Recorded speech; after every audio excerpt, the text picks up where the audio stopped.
টঙ্গীর তুরাগ নদের তীরে বৃহস্পতিবার বাদ মাগরিব আম্বয়নের মধ্য দিয়ে শুরু হয়েছে ৫৮তম বিশ্ব ইজতেমার প্রথম পর্ব।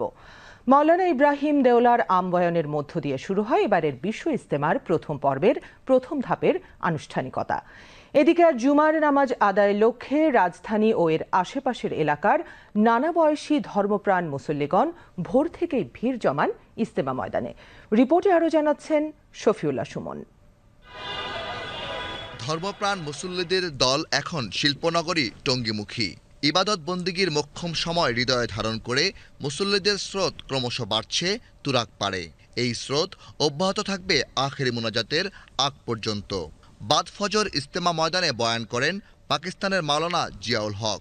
এরপর খিত্তায় খিত্তায় তালিমের আমল হয়। সুষ্ঠু ও শান্তিপূর্ণ পরিবেশে ইজতেমায় আসতে পেরে খুশি মুসল্লিগণ।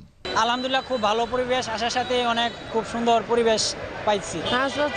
খুব ভালো লাগতেছে। আমরা ময়মনসিং থেকে আসছি জুম্মার নামাজ আদায় করতে এখানে ইজতেমার উদ্দেশ্যে। খুব ভালো লাগতেছে, খুব নিরিবিলি পরিবেশ। আল্লাহর রহমত, খুব শুকরিয়া আল্লাহর কাছে।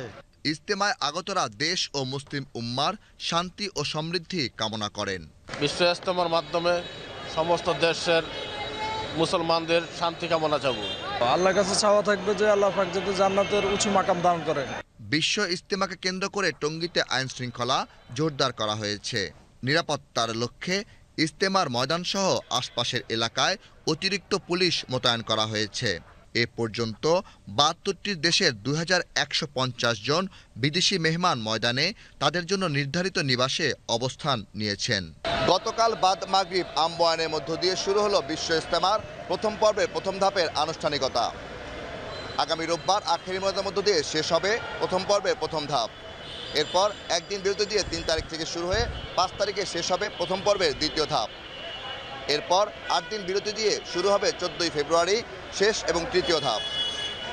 টঙ্গী বিশ্ব ইজতেমা ময়দান থেকে শফিউল্লাহ সুমন, বিটিভি নিউজ।